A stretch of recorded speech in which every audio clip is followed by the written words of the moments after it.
Hello, good morning guys. Good morning dyan sa Pilipinas at magandang gabi dito sa atin sa Canada. So si Uncle Boy, ang iyong Tito Boy, muling nagbabalik na naman. Medyo na busy ako ng mga nakaraan kasi dahil sa school ko sa pharmacy assistant. Pero tapos na siya. Tapos na yung practicum, waiting for graduation na. At ang graduation namin is November 17. So see you there. see you guys. So ngayon, ang video natin ngayon is tungkol sa visitor visa ng kapatid ko dahil parating na siya. So sana subaybayan nyo ang channel namin, ang channel ni Tito Boy, para may share ko sa inyo kung yung mga gagawin namin sa pag-job hunting sa kanya bilang isang turista dito sa Canada, at kung paano ko siya na apply bilang visitor visa sa Canada, at kung ano ba yung mga requirements na ginamit ko at kung magkano yung shoe money na ibinigay namin, pinakita namin o binigay doon sa immigration para sa pag-apply niya. Una-una guys, nung June this year 2023, sinubukan kong i-apply yung kapatid ko bilang isang turista nga dito sa Canada.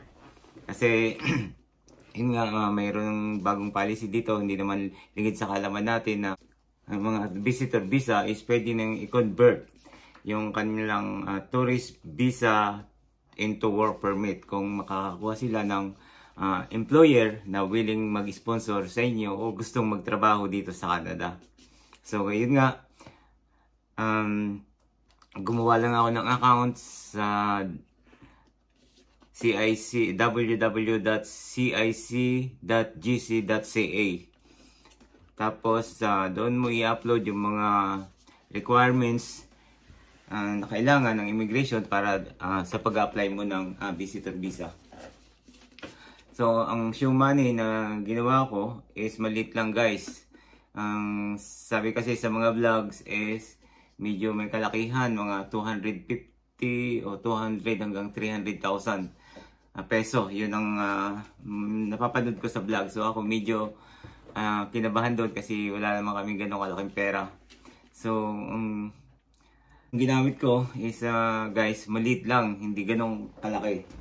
Sa totoo is 100,000 pesos lang ang ginawa kong shoe money para sa kapatid ko. Ang dadagdag lang is gumawa ko letter of support para sa kanya, which is include yung aking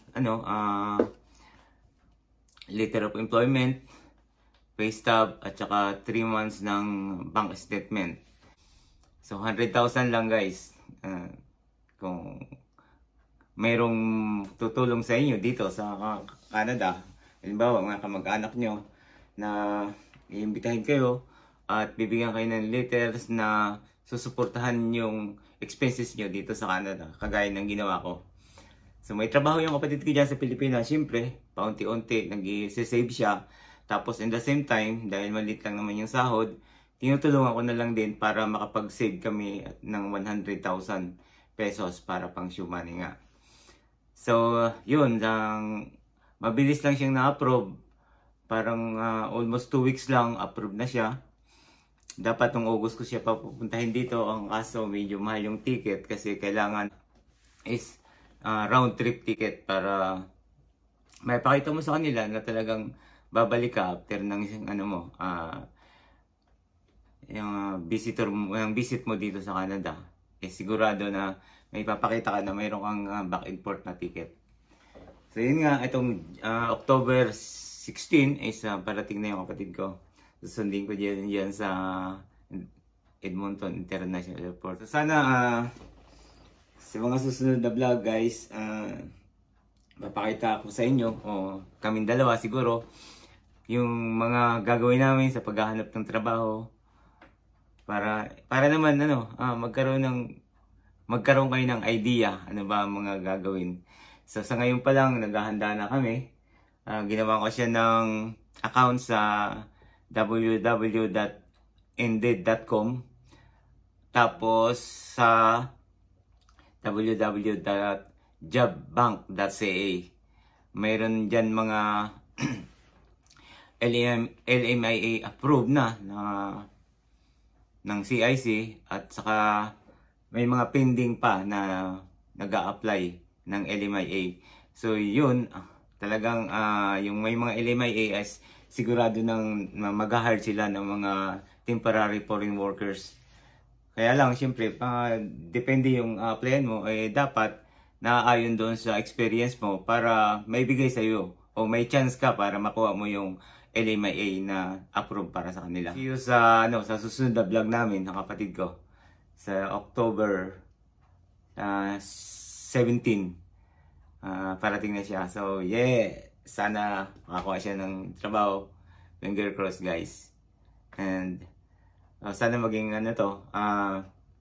maging inspiration sa inyo na huwag kayong matakot. Ano yun yung pangarap nyo? Kung pangarap nyo talaga na mag-Canada is gawa mo ng paraan. Pray. Pray siyempre, huwag mo makakalimutan yun. Kung para sa'yo talaga yun. So sana nga sa kapatid ko is magkaroon siya ng future dito sa Canada, makakuha siya ng trabaho.